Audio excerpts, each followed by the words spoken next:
you. Thank you all for coming. Great to be back in Sarasota. Great to be at beautiful New College. What a great spot. I know that there's a lot of parents around the country looking for schools that have a strong mission and where they think that their kids can get a good education. And the more they find out that they have an opportunity to send their kids to Sarasota and be able to visit here in this nice place, I think you're going to see a lot more applications coming through the door. And I know with what Richard is doing here at New College, we really appreciate his hard work as the president of New College. We also appreciate our Chancellor of the State University System here in Florida, Ray Rodriguez, who's also here with us today. And we've got a number of folks that are also going to be speaking about some of the issues that we're going to be able to sign into law today. But this is a really, really exciting day and a really significant package of really good legislation related to higher education. And not just some of the things we've seen here at New College, but also things like workforce education, which has been a huge, huge emphasis for our administration. We are joined by one of the trustees here at New College, Christopher Rufo, who's a senior fellow and director of the initiative on CRT at the Manhattan Institute. We also have Ivan Castro, pastor and father from Oviedo, Florida. We also have a number of members of our legislature that are with us. Senator Keith Perry is here.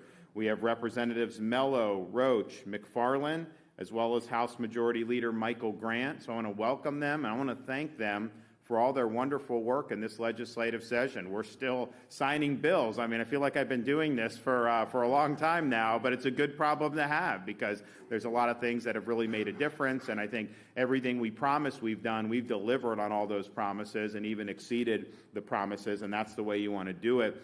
So thank you for what you've done.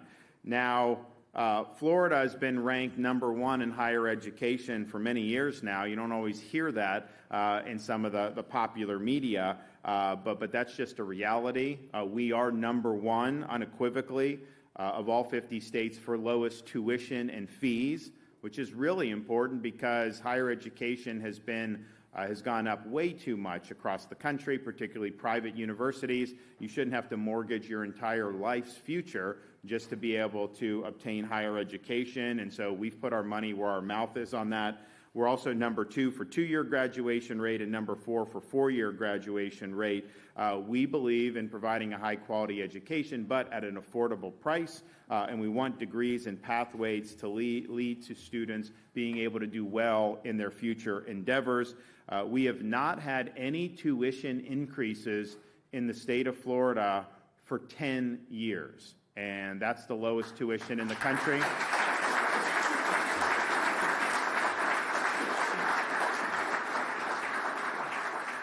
Florida was recently ranked #1 for attracting and developing talent. Part of that is workforce education. Part of that is we've had more economic opportunities in Florida than in many places in the country, particularly since COVID-19. And we've really embraced the idea that we want our higher education system to reflect the best interests of the state of Florida.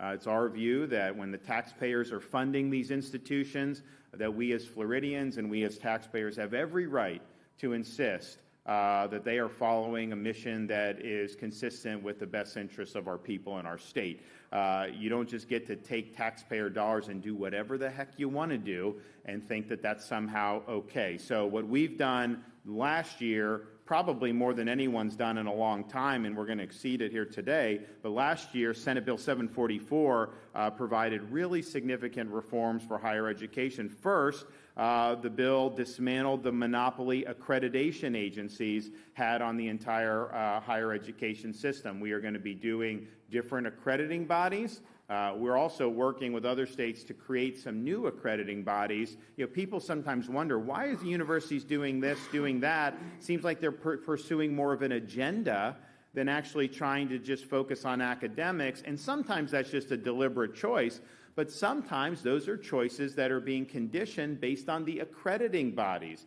They're telling you you have to do this, or somehow you lose your accreditation, even though it has very little to do with the traditional academic mission. And so we think that monopoly is something that's outdated, and we think injecting competition into the accreditation regime is absolutely essential. The bill last year also brought accountability for tenured faculty. We now have all tenured professors must undergo review every 5 years and can be let go for poor performance. And so I think that corrects some of the incentives once you have the tenure thinking you have a job for life. Well, no, I think you got to continue to perform. And I think if you talk to people that have been involved in higher education, they will tell you all the kind of the most significant dead weight expense in a university is unproductive tenured faculty. And so Florida has an opportunity to address that.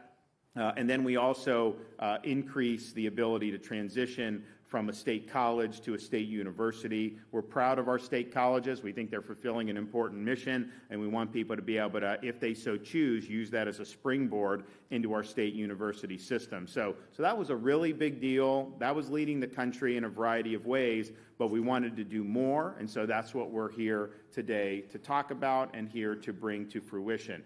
So the first bill that I'll be signing is SB 266, and what this does is reorient our universities back to their traditional mission, and part of that traditional mission is to treat people as individuals, not to try to divvy them up based on any type of superficial characteristics.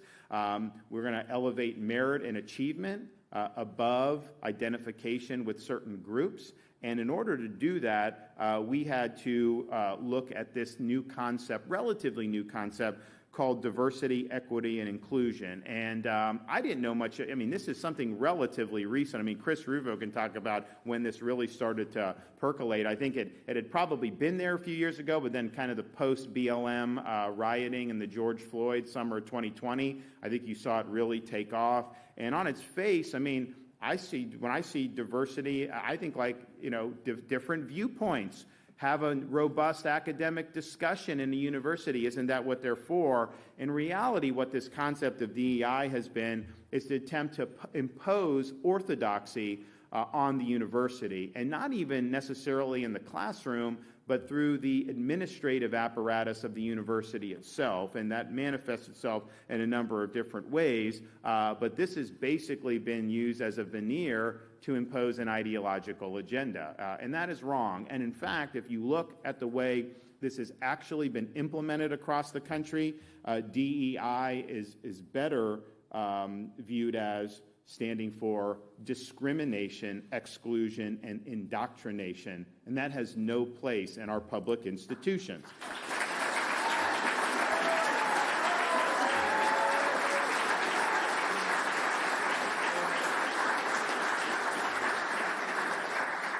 And so this bill says the whole experiment with DEI is coming to an end in the state of Florida. We are eliminating the DEI programs. We are going to treat people as individuals. We're not going to treat people as members of groups.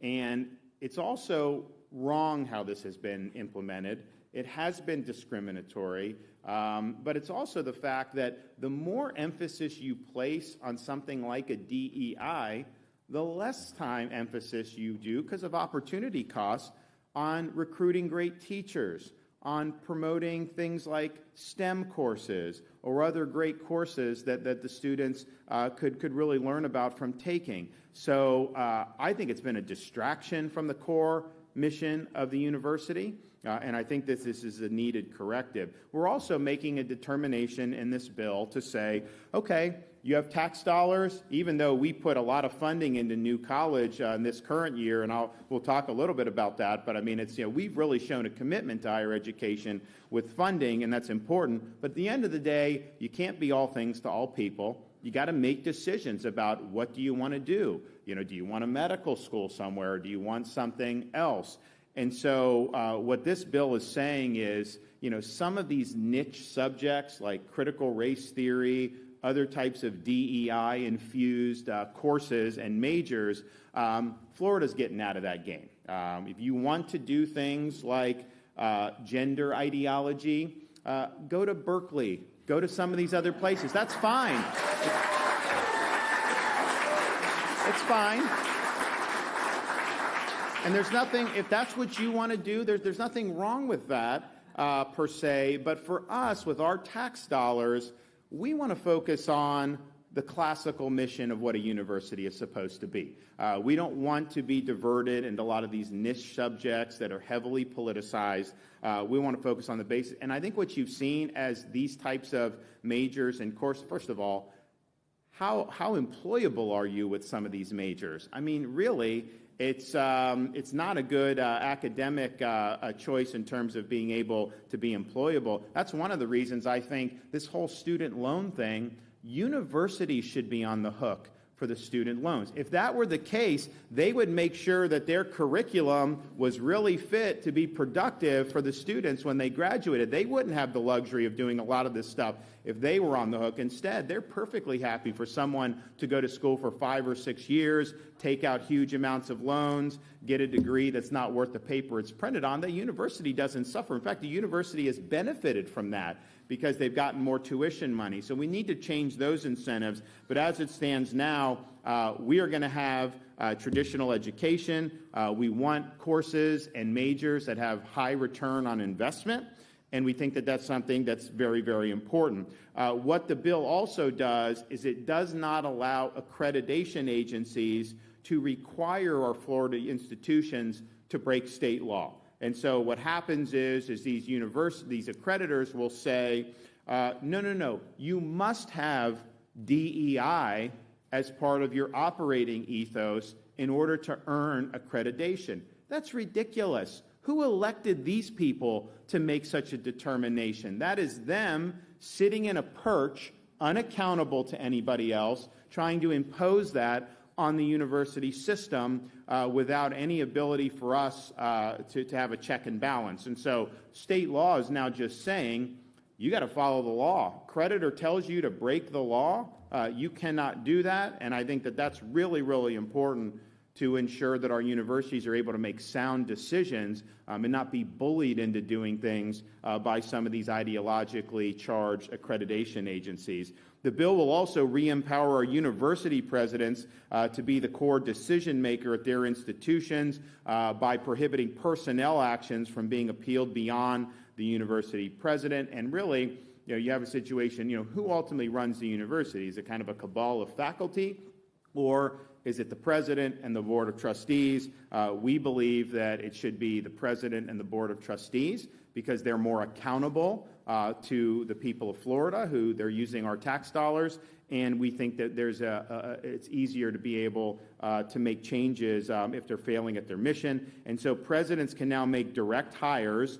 They don't have to delegate down to faculty committees on these decisions. And so what does that mean practically? Well, what it means is and we put a huge amount of money into faculty recruitment. So you could have Richard Corcoran here at New College. He could go to like George Mason or MIT and meet with the professors who were interested in coming here, and he can recruit them. He can provide them an offer for compensation. Board of Trustees can ratify that, and you're going to be able to have a potential to have a pipeline of people that are going to want to come here. I can tell you when the new college appointments were done, when we did those in January and they reoriented the mission away from the whole DEI CRT framework, there's a lot of interest in faculty around the country, and not like conservative faculty, across the board, because I think there's a recognition that this whole framework has been very intellectually oppressive. People feel like they're walking on eggshells, that they say the wrong thing, they can be blackballed. That's not a healthy environment. They don't believe that they have the freedom to speak their minds on a lot of these university campuses. And so they see a college like New College or a system like Florida going in the other direction where we're welcoming that debate. There's a lot of people that are going to be interested in that. So I'm excited about the prospects of our university presidents recruiting great talent to come to the university, to our universities here in the state of Florida. And this bill also doubles down on our commitment to civics education, particularly in higher education. So we're doing $30 million to the Hamilton Center for Classical Civic Education at the University of Florida. They've identified one of the classic buildings that's going to be able to be kind of retrofitted to have classrooms and dorms and all these great things. And that's going to be a place where you're going to have people like the president of the University of Florida, Ben Sass. He'll be able to recruit faculty directly to Hamilton Center. Eventually, we may even make that a separate college at the University of Florida, but that's going to be a place where, all these subjects, which were just so essential for most of our history, and certainly the American founders would have said you have to have grounding in all this stuff, that is going to be front and center at a place like the Hamilton Institute. So that's a great shot in the arm for them. The bill also invests $8 million to reinvigorate the Florida Institute of Politics at FSU, and they're going to rename it Florida Institute of Governance and Civics, and then it gives another $5 million to expand the Adam Smith Center for Study of Economic Freedom at Florida International University.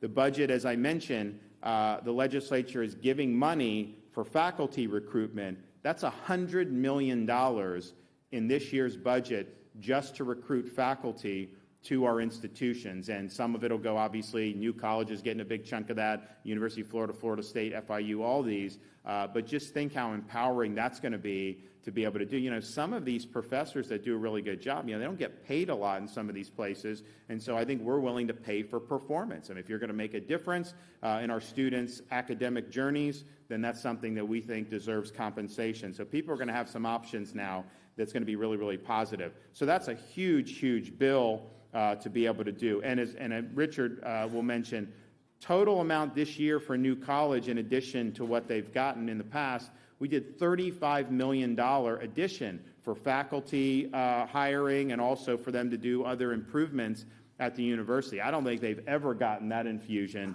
in the history of the college.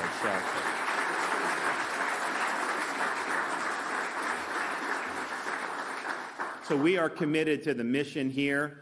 I would love for this to be, and I think it will be, the top classical liberal arts college in America. Certainly to be the top state liberal arts college in America. And if you look at in-state tuition in Florida, to be able to come here versus going someplace out of state, I mean, for a Florida resident, this is a no-brainer. But then you look at some of the parents out of state, what is it, $16,000 for out-of-state tuition, $16,000, $17,000 for out-of-state tuition. There's a lot of states, their in-state tuition is more than that. I think Michigan, I think Virginia, I think some of those. So what a great opportunity to get a high-quality yet affordable education, even for people out of state. So I think you're going to see a lot of interest in the application process over the next few years. So big deal on that bill. But we're also doing House Bill 931. That prohibits public institutions of higher education from requiring students, faculty, or staff to take what are effectively political loyalty oaths. They will call them diversity statements, but it's really requiring you to sign up to support an ideological agenda that you may not be supportive of. And what we've seen across the country, schools requiring professors to commit to DEI and CRT theories before they are allowed to be hired at a university. And that is not going to fly in the state of Florida. We want people to be free thinkers. The way that's been applied is, in some instances in other parts of the country, a professor candidate who says their view is that everyone should be treated equally regardless of their skin color, that they would get marked down for saying that. I thought that that was what we were aspiring to. No, you have to take these other contorted views for them to find you acceptable. So that is wrong, and I think you've seen a lot of opposition to that, regardless of political persuasion. And so Florida, that is next here. Bill also establishes an Office of Public Policy events within each state university to organize events on campus that are representative of a wide range of viewpoints, thoughts, and ideas. We believe that a good education is going to expose you to a lot of different ideas. You should have your assumptions challenged about how you see certain issues. That's a healthy thing. I think some of the universities around the country where orthodoxy has taken hold, a lot of these students can go through 4 years, get a degree, and never have their assumptions challenged. And then they get into the real world, and sometimes it can be a rude awakening. So we think it's just better for education as a whole to be able to do that. We also think that Florida is welcoming opposing viewpoints, and that's something that on an institutional level we must do, but it's also something that students should be willing to accept. What you saw at places like Stanford Law School, where they're trying to silence a federal judge that they disagree with, where they had San Francisco State University, where you have this great swimmer, Riley Gaines, being treated absolutely horribly because she's standing up for the integrity of women's sports. That is wrong. It also really, I think, shows a cancer that's developed in some of these institutions amongst the student body. The idea that if there's a viewpoint you disagree with, that the appropriate recourse is to try to drown them out by yelling or screaming or trying to take over the event. That is antithetical to what a free society is all about. And I think if there's behavior like you saw at Stanford or like you saw at San Francisco State University by students in Florida universities, they should be expelled from the university.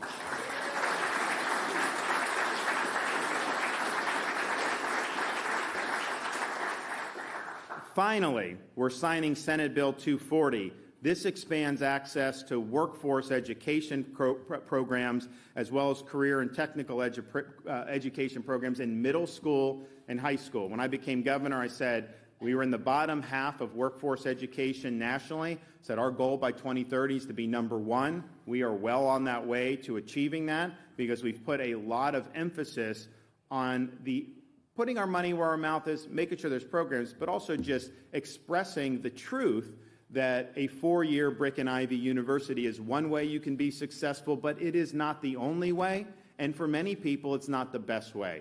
And when I was growing up, they said, unless you get that college degree, you have no chance to be successful in life. That is not true.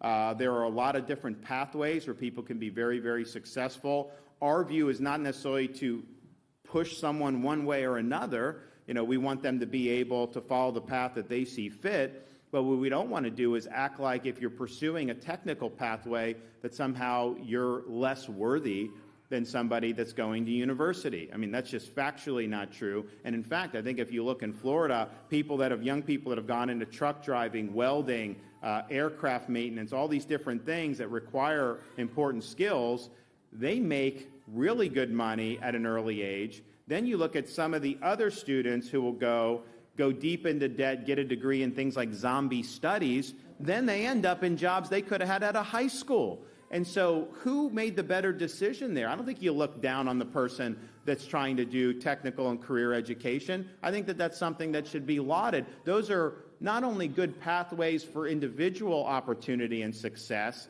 they're also critical components of our economy here in the state of Florida. I mean, especially when you have a growing state. You got things like electricians. You have all these things that are in really high demand. What I've found is people will go in, they'll work as an electrician, and then they can start their own shop. And then they're entrepreneurs, and then they start making really, really good money, especially when you have more demand for services in our state. So I think it's important that we recognize that. We have recognized it. We've put our money where our mouth is on this. We are in this bill requiring each middle and high school district to ensure that every high school student has access to at least one work-based learning opportunity. We're also requiring school districts to ensure that each high school hosts a career fair during the school year, and it allows middle school students who want to continue their CTE education in high school to attend a high school that offers the program regardless of zip code. So if you happen to be here in Sarasota, maybe you got to go to Venice to do it. You will have a right to do it if Venice has a program that they're not offering here. What we found is a lot of the school districts have embraced the idea of workforce education.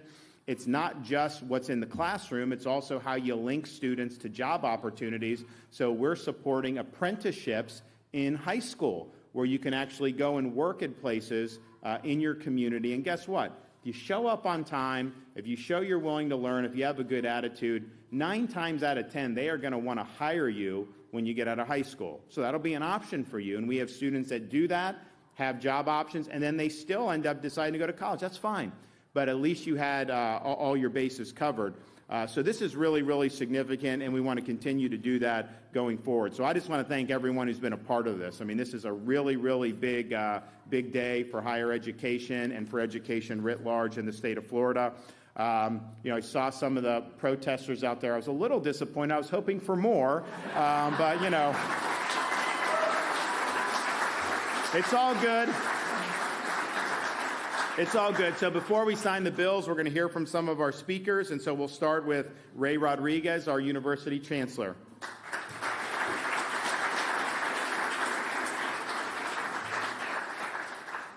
Thank you, Governor. As Governor DeSantis mentioned, for the 7th year in a row, U.S. News & World Report has ranked Florida as the #1 state for higher education.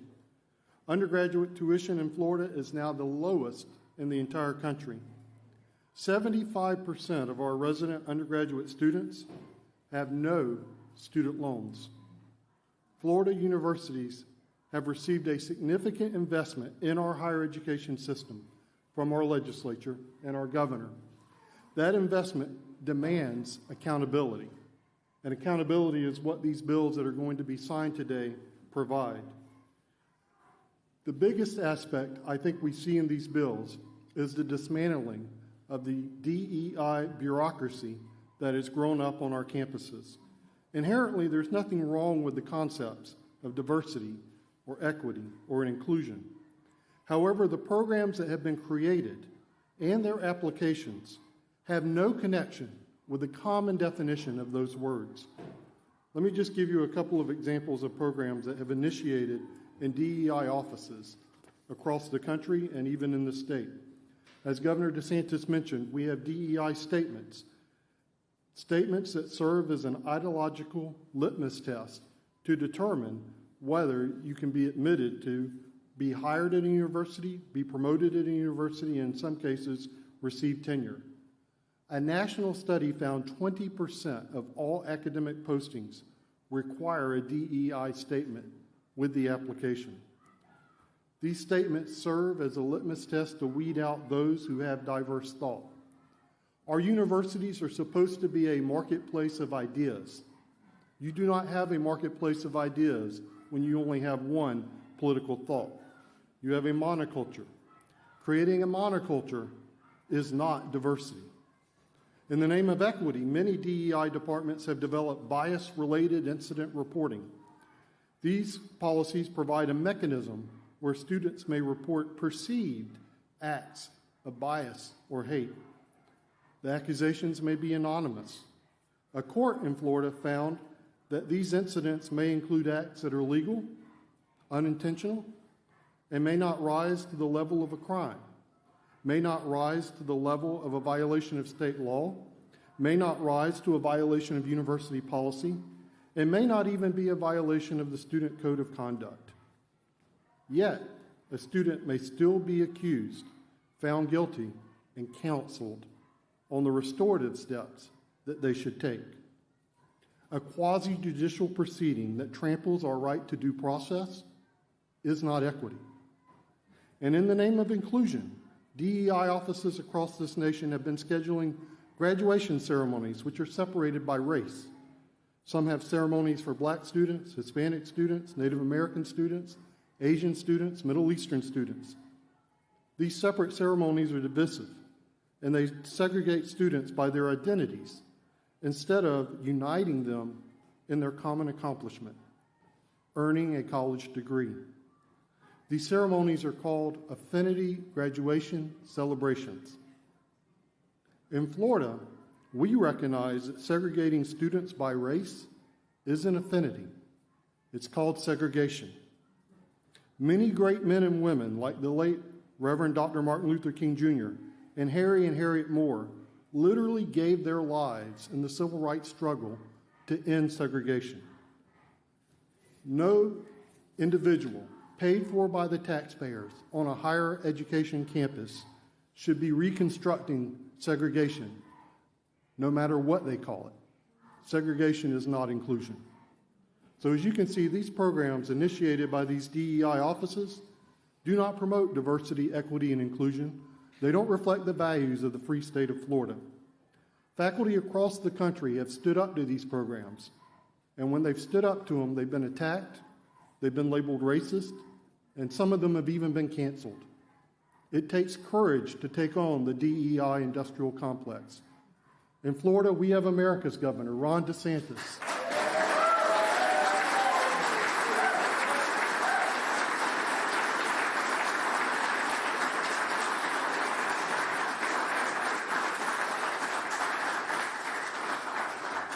Who has the courage to lead that fight.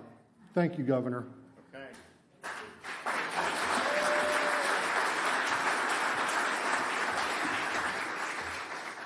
Thank you. I'm Richard Corcoran. I'm the interim president of New College. I have to own something right at the get-go. What you're hearing outside, that's all on me. I told staff last night, turn off the air conditioning in the dorms. If you listen carefully, they're saying, turn the air back on, turn the air back on. I apologize. Hey, I want to say, first and foremost, I want to talk about New College, because what's happening here is nothing shy of amazing, transformational, just unbelievably a gift. And to have the governor on campus, I was trying to check this morning, I don't think we've had a governor since Bob Graham spoke at a commencement address, have had a governor on our campus coming to help and support in the way that Governor DeSantis has.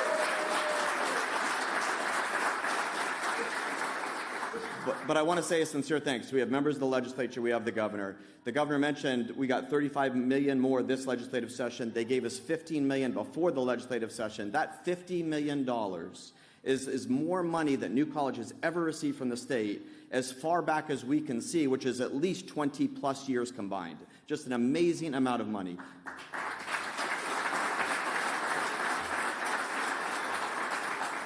And here's what it's leading to: an increase in student life, whether it's dormitories or adding sports or beautification of the campus, amenities, restaurants, all of that. It's leading to what will be, and I'll say it publicly, record enrollment. We are on the verge of having the largest incoming class ever in the history of New College in just 90 days.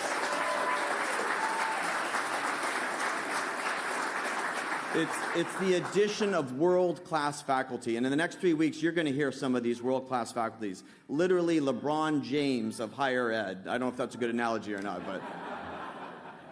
And the third thing is that we've redone our curriculum, too. We have a new core curriculum. That core curriculum, if you follow Steve Jobs, built the first $1 trillion market cap company, but he said that the reason they were so successful, the reason they beat Microsoft, the reason they beat all these other innovators was because they lived at the liberal arts intersection of liberal arts and technology. Our core curriculum is going to marry the virtue courses, those courses that everyone should be exposed to. What is my role in life? What is a good life? What is a just society? Those types of courses. And then marry it with the newest and the most innovative technology. Where are we on AI? Where are we on basic skills and data science? So when our kids graduate, they will go, whether they're a biologist, a physicist, a marine biologist, whatever it might be, and they go apply for a job, they're going to look at them in 2 seconds and say, these kids have a beautiful foundation in the virtue and a beautiful foundation in the technology. And in addition to that, they have a great degree in biology or whatever that might be. That's what's happening at New College. None of that happens without great leadership. Leadership is everything, and this state, whether it's in higher ed, whether it's in K-12, whether it's in environment, you name it, has been blessed with having the greatest governor in the history of this state, if not the nation. Thank you, Governor DeSantis. Thank you. And now, I want you to hear, part of that whole transformation was the governor saying we're going to pick new leaders. And we have a bunch of our trustees here today. One of them you're going to hear from, Christopher Rufo. And thanks to Christopher Rufo and his leadership and our trustees, we've eliminated DEI, as the governor talked about. We have also begun the process of getting a new accreditor. So all of those transformational changes that allow us to build, to your point, Governor, the #1 liberal arts college in the country. Chris?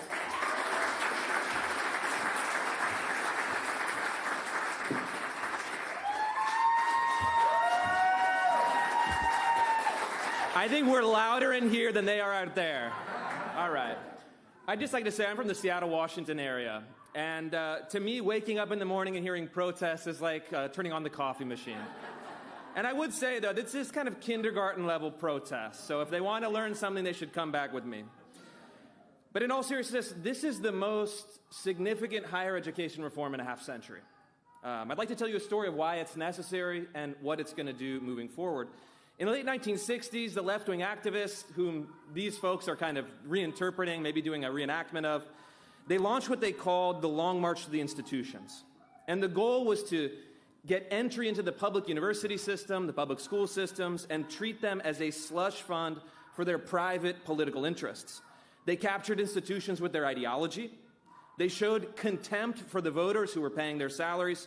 And for many decades, unfortunately, conservatives did nothing. They were intimidated by this, for lack of a other explanation. And so the latest iteration of this political development was the explosion in 2020 of DEI programs. And as legislators were contemplating the bill to abolish them, I did a series of investigative reports of 5 Florida's public universities to look into exactly what their DEI bureaucracies were doing. And through public records requests, I found the following. University of Florida, the flagship institution, had created more than 1,000 separate DEI initiatives. They denounced the United States as a system of, quote, white supremacy, and even encouraged white faculty to participate in something called Racists Anonymous, which I didn't know even existed. University of Central Florida released what they called an inclusive faculty hiring guide that said that merit in faculty hiring was, quote, a myth, and advocated for explicit racial discrimination and racial quotas, all in the interest of promoting left-wing political concepts. And finally, Florida International University turned its DEI program explicitly into a ground for left-wing activist recruiting, even training students for participating in violent BLM protests and teaching them how to handle tear gas and getting arrested by police. All funded by many of the people in this room with taxpayer dollars. This legislation that will be signed momentarily will immediately abolish all of these programs. Done.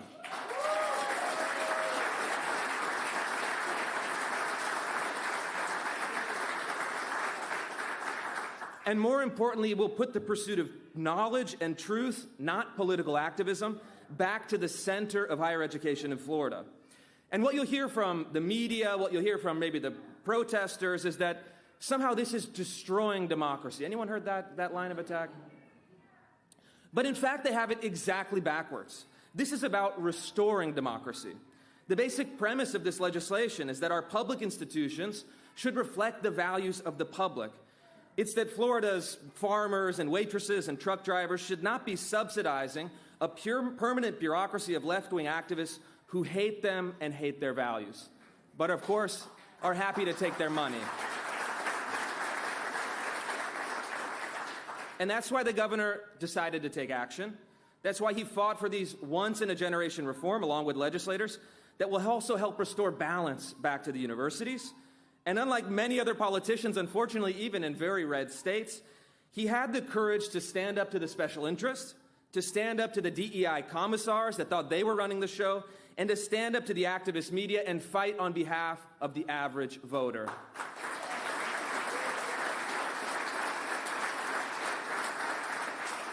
And the ultimate question here is a political question that is very simple, is who represents the people in the state of Florida? The DEI bureaucrats who say that America is fundamentally evil, who segregate students by race, and who deny opportunities to individuals because of their ancestry? Or the man who says that everyone should be treated equally under the law and that our public universities should be oriented towards the pursuit of the true, the good, and the beautiful? I know who I'm with. I'm with the very wise and intelligent voters of this state. I'm with this man, Governor Ron DeSantis, and I'm with Richard Corcoran, the leader of New College. I'm with all of you, so thank you. Thanks to the great state of Florida. We have a lot of work to get done.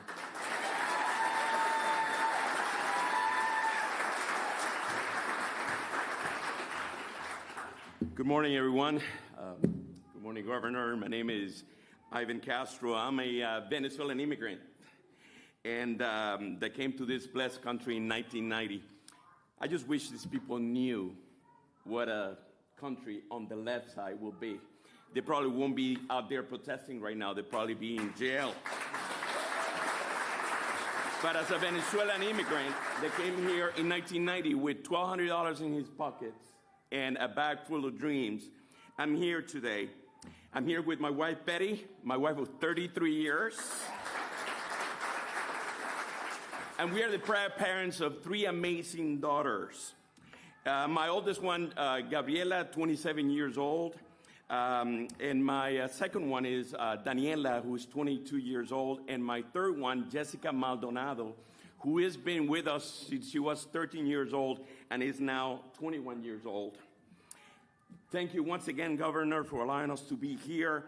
We are really honored and we're so grateful for the work that you have done in this, our beautiful state of Florida. And, we came here from New Jersey to this blessed state in 2013 after receiving a calling to pastor a church in Oviedo called Refuge of God, Refugio de Dios. We are here today because todo lo puedo en Cristo. I can do all things through Christ. And, and in a minute, I will explain to you what this means.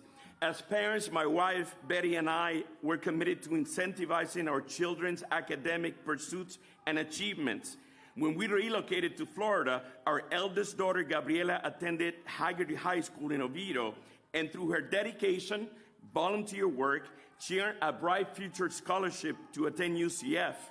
With her strong work ethic, academic excellence, and always putting God first, she scored well on her MCAT and was accepted to all 5 medical schools she applied for in different states. She ultimately chose to complete her medical education at UCF Medical School in Lake Nona and is currently excelling in general surgery resident at Orlando Regional Medical Center. Similarly, our second daughter, Daniela, who just graduated from UCF with a degree of biomedical science, has aspirations of becoming a doctor of physical therapy. And our third daughter, who is currently in her 3rd year, major in biomedical science with a minor in journalism at UCF, is exploring her interests in varying fields. As a person of color who has traveled the world for work, I have never experienced discrimination in this country. In fact, my family and I have encouraged our children to focus on God first, their attitude, work ethic, and values as the most important factors in achieving success. Despite the false narrative propagated by some, we firmly believe that hard work and merit are the only true measures of success, and our daughters' accomplishments are evidence of that belief.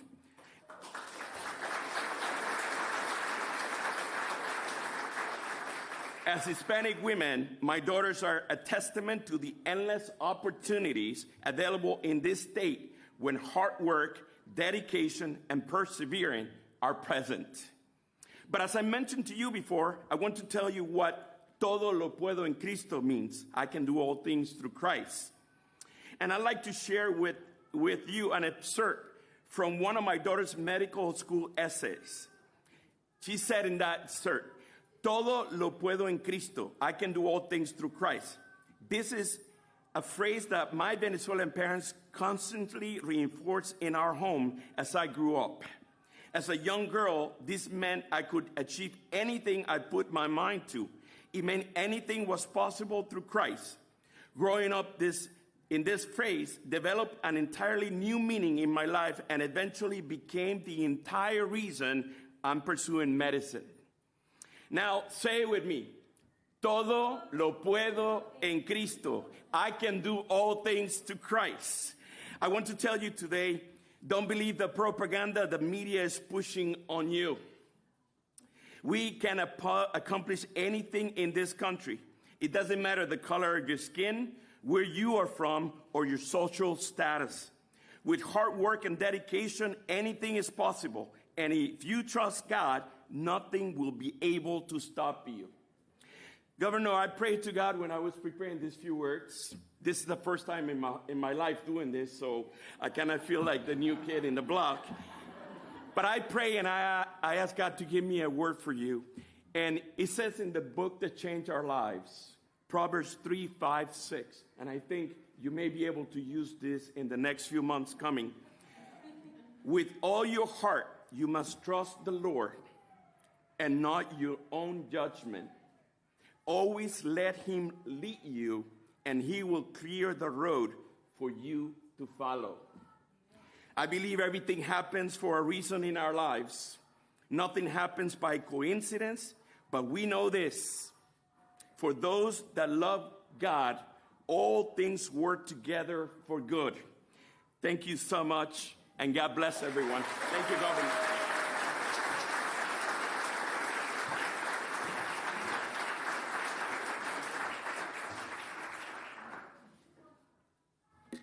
What What a beautiful story. And again, Pastor, would you please pray for those people outside? I am already.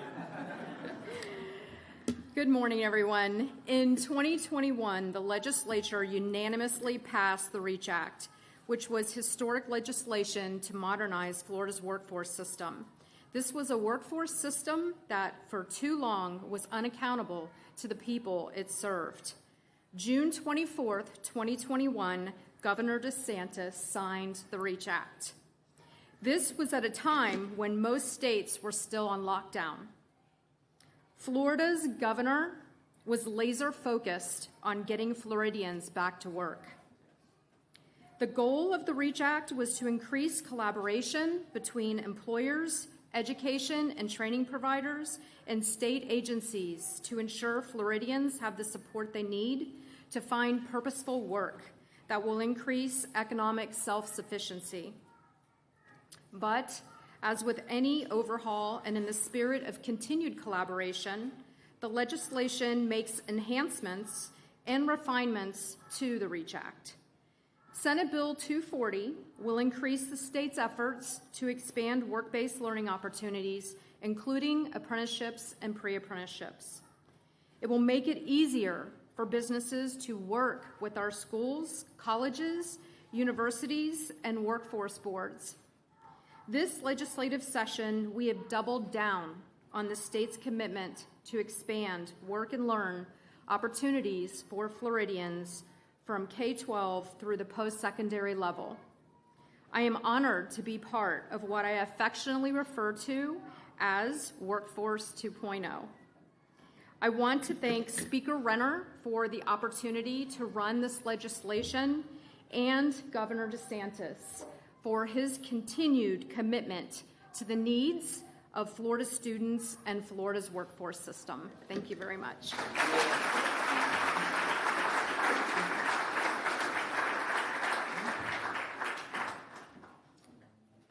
Good afternoon.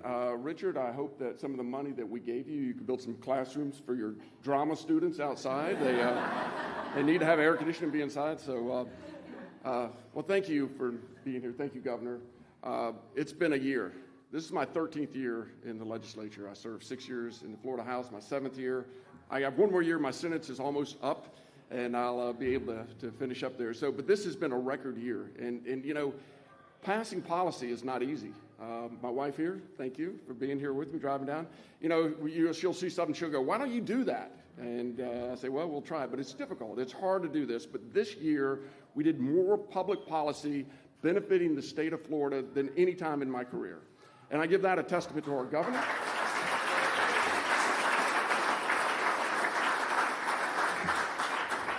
But we also had record funding. And the funding, we give that money out, but that's not our money, that's your money. And the record funding, besides not only having record funding, we've also cut taxes at record amounts every single year, and we continue to do that this year. But that's a testament, again, Governor, for you opening up the state of Florida, encouraging people to come here to grow businesses, expand businesses. Without that, we would not have the record funding that we do. And the investment we have made in higher education, it's for you. The answers to the problems facing the nation, facing the state of Florida, we don't solve those in Tallahassee. These kids are going to solve the problems that face this nation, this state. And so thank you for you being here. Thank you again, Governor, for all of the work that you've done, opening up the state, the record funding, the great policies. Thank you. God bless.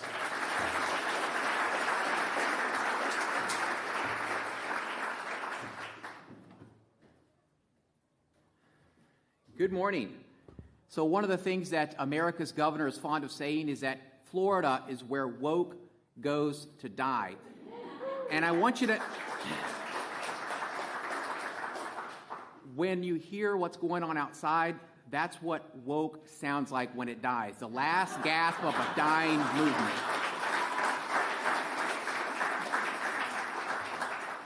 Governor, it is great to be on the stage with you, but I will admit that I got a little bit starstruck when I saw Chris Rufo in the back, and I did get a selfie.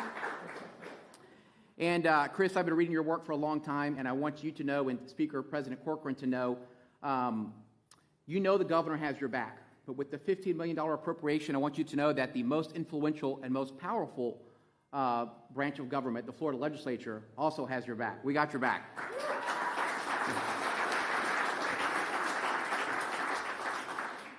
Folks, House Bill 931, which the governor is about to sign into law, is just the latest in a long history of legislation which signifies Florida's commitment to intellectual freedom and viewpoint diversity on college campuses. It started in 2018 with the Campus Free Expression Act. That was House Bill 423, which was authored and carried by then State Representative Ray Rodriguez, now your Chancellor, and led by then Speaker of the Florida House, Richard Corcoran. So thank you for your early commitment there. 2019, we saw the Chicago Statement signed by 12 university presidents and our Chancellor. 2021, I was privileged to work on a Viewpoint Diversity Act along with then State Senator Ray Rodriguez. And then in 2017, one thing I like to talk about is the National Survey of Student Engagement, which found that when asked about their commitment, their university's commitment to diversity in terms of race, sex, and disability, 74% of college students, 74% said their university did a great job when it came to diversity of race, sex, and disability. But when asked about political thought, that number dropped to almost 50%. And what that tells me and should tell you is that these universities for too long have placed a premium on people that look different but think the same. And that's not diversity, that's conformity, and that's what we're trying to change here. So House Bill 931, the goals are three things: to foster intellectual freedom by presenting alternative viewpoints to students so they can evaluate them for themselves. It's going to lead to a search for truth by putting the burden of the proponents of any viewpoint to put forward their best arguments and best evidence. And three, and most importantly, it's going to promote virtuous citizenship. It's going to teach students to weigh competing claims about the public good, debate those using the tools of debate instead of the tools of violence. What happened to Riley Gaines and what happened to Judge Kyle Duncan will never happen in the state of Florida. And thank you.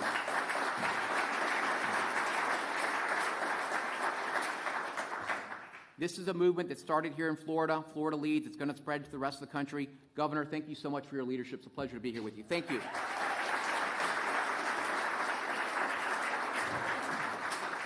All right. Well, I think that those were great thoughts from all the speakers, and so we have a chance to make it official. So we'll get it done. Anyone that wants to come up, you guys come up and. All right.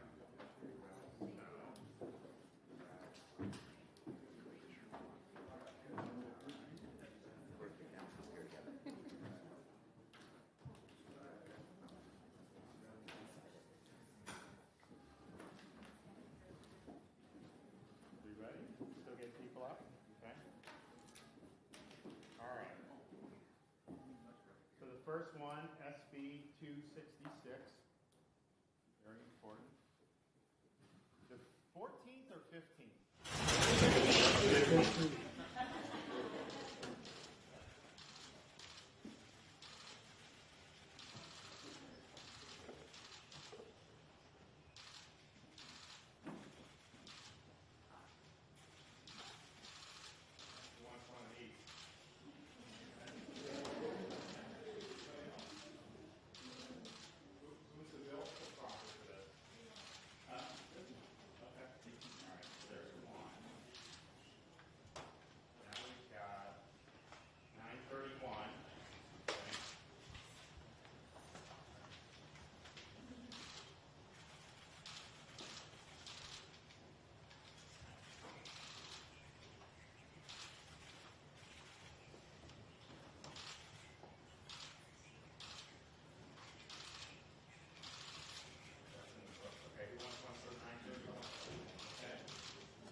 Well, thanks, everybody. I think this is really, really meaningful, and we promised a lot, and we've delivered a lot, and we've got great more stuff to come. Okay, anyone back there?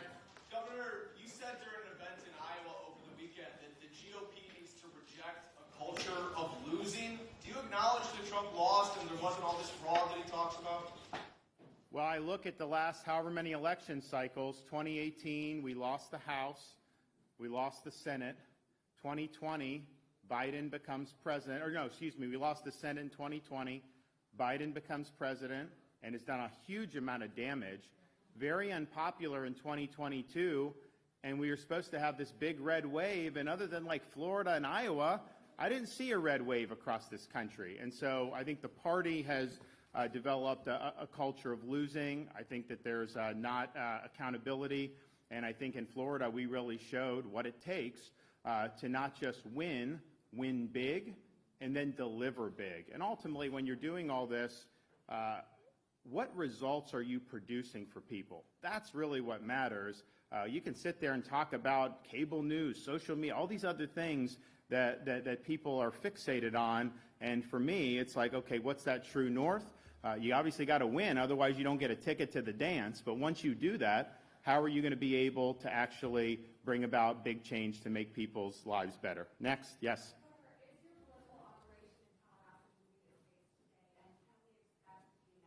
Of your run in the next 15 days? So we have different stuff, as you know. We've had a lot of folks. I mean, when I became governor, I basically disbanded the entire political operation, and we just did that stuff, which was fine, and we did a lot of good stuff. But as the attacks have ramped up, we've had to create some cover for us, not only in our office but out there. So there's a variety of things that go into that, and all I will say is I promised we would deliver big. We have. Obviously, we've got a couple more things left on the agenda. I'm going to sign the budget soon. I don't think I'm going to veto the new college money, but you may see some vetoes somewhere else. I think the legislature, by and large, did a good job. I think people remember last year we vetoed about 3% of the overall budget, which was a record by far. And I don't anticipate that being necessary this year, but we'll see. Any more? Yes, ma'am? Governor, a lot of immigrants' family that works on the fields are leaving the state because the immigration law that you signed last week. What do you have to say to those ones that are worried that there will not be enough workers picking up the fruits on the field or working on a lot of construction work sites? So Florida law is that you have to be here legally to be able to be employed. That's been the law for forever. And so when we have something like an E-Verify, that's a tool to make sure that longstanding Florida law is enforced. And I think that that's important. You can't build a strong economy based on illegality. And I think if you look what's happening at our southern border, part of the reason that's happening, yes, primarily because of Biden and his recklessness of opening the border and causing a lot of damage with the drugs that are pouring across, the fentanyl, tens of thousands of people dying. You have criminal aliens coming into our country. You have people on the terrorist watch list coming into our country. It's a total disaster. Part of the reason, though, you're seeing those numbers is because people feel that there are carrots to be able to come, that the U.S. isn't going to enforce its laws, that states aren't going to enforce its laws. And I think if you want a secure border, yes, I've said, let's build the wall. I will send my guys that built the Pine Island Bridge to the southern border to build a wall. I'll do that.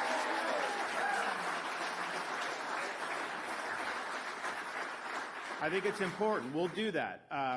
And there's other things that need to be done. But part of the idea is, I think, what people have found is, and there's people coming from all around the world going through that Mexican-U.S. border.